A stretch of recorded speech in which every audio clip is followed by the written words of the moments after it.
สวัสดีครับยินดีต้อนรับเข้าสู่การสรุปเจาะลึกข้อมูลของเราในวันนี้ฟังนะครับการอัปเดตซอฟต์แวร์ทั่วๆไปอาจจะดูเหมือนเป็นแค่การแก้บั๊กเล็กๆน้อยๆใช่ไหมครับแต่สำหรับข้อมูลที่เราจะมาแกะกล่องกันในเซสชันนี้บอกได้เลยว่ามันเป็นอะไรที่ยิ่งใหญ่กว่านั้นมากเพราะการเปิดตัว Pinode เวอร์ชัน 0.6.2 มันไม่ใช่แค่การปล่อยแพทช์อัปเดตธรรมดาแต่มันคือก้าวสำคัญเป็นเหมือนประตูบานมหึมาที่เปิดไปสู่เครือข่ายการประมวลผล AI แบบกระจายศูนย์ระดับโลกเลยทีเดียวการอัปเดตครั้งนี้ล่ะครับที่กำลังจะเปลี่ยนคอมพิวเตอร์ตามบ้านธรรมดาให้กลายมาเป็นโครงสร้างพื้นฐานที่ทรงพลังสุดๆสำหรับแอปพลิเคชันในโลกแห่งความเป็นจริงเอาล่ะเรามาเจาะลึกเรื่องนี้กันเลยตัวเลข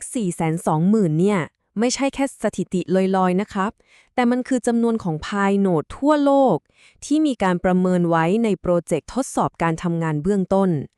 ลองจินตนาการดูสิครับว่าเครือข่ายขนาดมหึมาที่สร้างขึ้นมารองรับการฝึกฝนและประมวลผล AI แบบกระจายศูนย์นี้จะทรงพลังขนาดไหนพลังการประมวลผลที่กระจายอยู่ตามบ้านเรือนทั่วโลกจำนวนมหาศาลนี้เมื่อถูกจับมาเชื่อมต่อเข้าด้วยกันโอ้โหมันคือรากฐานที่สำคัญมากๆเลยล่ะครับก่อนที่เราจะเข้าไปดูรายละเอียดของการอัปเดตทางเทคนิคใหม่ๆกันเรามาเริ่มกันที่ส่วนที่ 1อัปเดต Pinode เวอร์ชัน 0.6.2 ครับมาดูกันว่าการอัปเดตเชิงปฏิบัติที่ช่วยให้เครือข่ายระบบนิเวศขนาดใหญ่นี้ทำงานได้อย่างราบรื่นที่สุดมีอะไรบ้างดังนั้นประเด็นสำคัญก็คือการทำให้การเชื่อมต่อมันง่ายขึ้นสำหรับทุกคนครับลองนึกภาพตามนี้นะครับเมื่อก่อนการพยายามเชื่อมต่อแอปเข้ากับคอมพิวเตอร์ของเราเนี่ยมันเหมือนเราต้องเดินไปปลดล็อกแม่กุญแจทีละตัวที่หน้าบ้านด้วยตัวเองซึ่งมันซับซ้อนและวุ่นวายมากแต่ UPnT เข้ามาทำหน้าที่เหมือนเป็นประตูอัตโนมัติอัจฉริยะเลยครับที่คอยตรวจจับและเปิดรับการเชื่อมต่อที่ปลอดภัยให้เองมันช่วยเปิดพอร์ตที่จำเป็นบนเราเตอร์ที่รองรับให้แบบเสร็จสรรพโดยที่เราไม่ต้องไปนั่งปวดหัวกับการตั้งค่าอะไรอีกต่อไปแล้วทีนี้ลองมาเปรียบเทียบโลกใบเก่ากับโลกใบใหม่ให้เห็นภาพชัดๆกันครับก่อนหน้านี้ใครที่รันโนดหรือใช้แอปบน Solo Host อย่างพวกเอเจนต์ AI ท้องถิ่นจะรู้ดีเลยว่าต้องเข้าไปตั้งค่าพอร์ตผ่านเราเตอร์ด้วยตัวเองทั้งหมดซึ่งเอาตรงๆมันคือกำแพงทางเทคนิคที่สูงเลี้ยวสำหรับหลายคนเลยนะครับแต่เดี๋ยวนี้ด้วยอัปเดตเวอร์ชัน 0.6.2 ที่มาพร้อมกับคอนเทนเนอร์ตรวจสอบพอร์ตตัวใหม่ระบบจะจัดการเรื่องยากๆพวกนี้ให้แบบอัตโนมัติหมดเลย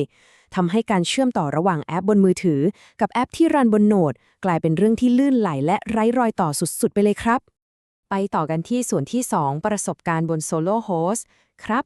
เราจะขยับมาดูในมุมของนักพัฒนากันบ้าง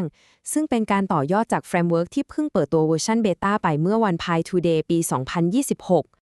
สำหรับอัปเดตในฝั่งนี้เรามาดูแบบรวดรัดกันเลยครับเริ่มจากการรองรับแอปที่ยังไม่ได้เผยแพร่หรือแอปที่ไม่อยู่ในรายการซึ่งเปิดพื้นที่ให้นักพัฒนาทดสอบแอปได้ยืดหยุ่นขึ้นมากนอกจากนี้ยังมีการจัดการสถานะแอปที่แบ่งชัดเจนทั้งแบบร่างไม่อยู่ในรายการและอยู่ในรายการและที่หลายคนน่าจะถูกใจสุดๆคือการแก้ไขบั๊กกวนใจในระบบ UI ครับคือเมื่อก่อนเวลาสลับแท็บไปมาสถานะแอปมันจะรวนๆใช่ไหมครับแต่ตอนนี้พอแอปติดตั้งและเริ่มทำงานปุ๊บระบบจะสลับไปที่แท็บแอปให้อย่างถูกต้องและแม่นยำเป๊ะเลยครับและการปรับปรุงโครงสร้างพวกนี้นี่แหละครับที่ทำให้เราได้เห็นการเติบโตของแอปพลิเคชันอย่างเป็นรูปธรรมตอนนี้ในส่วนของแอปแนะนำบน Solo Host ไม่ได้มีแค่ Hermit ยนต์หนึ่งอีกต่อไปแล้วนะครับเราขอต้อนรับน้องใหม่อย่าง MCP Atlassian และ OpenClaw เข้ามาด้วย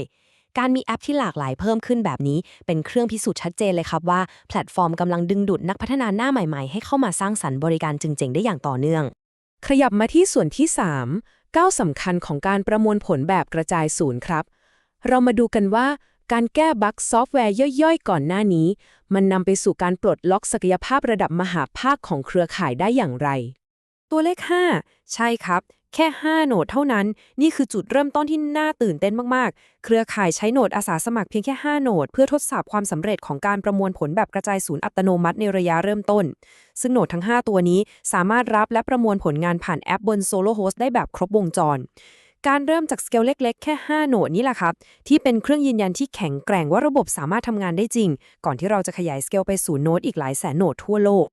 และสิ่งนี้ได้แสดงให้เห็นอย่างยอดเยี่ยมเลยว่าแนวคิดเรื่องการประมวลผลแบบกระจายศูนย์ที่ฟังดูเป็นเรื่องนามธรรมเนี่ยมันมีกระบวนการที่จับต้องได้จริง ลองดูขั้นตอนพวกนี้นะครับ เริ่มตั้งแต่อุปกรณ์เชื่อมต่อกับผู้ประสานงานของเครือข่าย จากนั้นรับงานเข้ามาทำการประมวลผลในคอมพิวเตอร์ และสุดท้ายคือรายงานผลลัพธ์กลับไป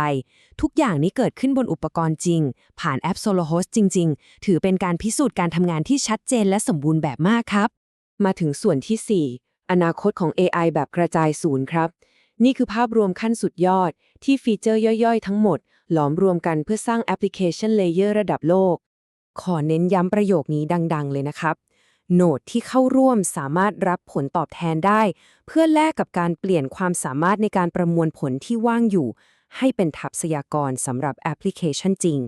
นี่คือจุดเปลี่ยนที่สำคัญมากครับ หมายความว่าคอมพิวเตอร์ที่เราใช้กันอยู่ทุกวันที่เปิดทิ้งไว้เฉยๆเนี่ยตอนนี้มันสามารถกลายเป็นทรัพยากรที่มีค่าสำหรับแอปพลิเคชัน AI ได้แล้ว และที่สำคัญผู้ที่รันโนดก็จะได้รับผลตอบแทนกลับมาด้วย เป็นการเปลี่ยนฮาร์ดแวร์ที่ว่างเปล่าให้กลายเป็นขุมพลังที่มีมูลค่าอย่างแท้จริงครับ จากทั้งหมดที่เราเจาะลึกกันมา มันนำเรามาสู่คำถามที่น่าตื่นเต้นคำถามนี้ครับ ลองคิดดูสิครับว่า เมื่อทรัพยากรคอมพิวเตอร์ตามบ้านเรือนทั่วไป ไม่ได้เป็นแค่อุปกรณ์ส่วนบุคคลอีกต่อไป แต่มันกำลังผสานรวมกัน กลายเป็นชั้นการประมวลผลใหม่สำหรับ AI ระดับโลก การประมวลผลแบบกระจายศูนย์รูปแบบนี้ จะเข้าไปพลิกโฉมเศรษฐกิจดิจิทัลในอนาคตได้อย่างไรบ้าง โลกที่เราคุ้นเคยกำลังจะเปลี่ยนไปแบบไหน นี่คือสิ่งที่เราทุกคนต้องคอยติดตามกันต่อไปครับ เพราะนี่เป็นเพียงแค่จุดเริ่มต้นของการปฏิวัติครั้งยิ่งใหญ่เท่านั้น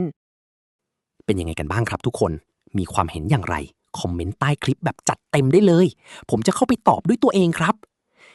หากเห็นว่ามีประโยชน์ อย่าลืมกดไลค์ กดติดตามช่องอ่องชาแนลและแชร์ไปให้เพื่อนๆกันด้วยนะครับ ขอฝากเพจ Facebook อ่องจิปาถะอ่อง everything ไว้อีกช่องทางด้วย อ๋อ หากพี่น้องต้องการเข้าห้อง PyBot Academy เพื่อเรียนรู้ทุกขั้นตอนการสมัครและการ KYC ให้กดดูเพิ่มเติมแล้วเลื่อนดูลิงก์เข้าห้องได้เลยครับ สำหรับวันนี้ผมขอลาไปก่อน สวัสดีครับ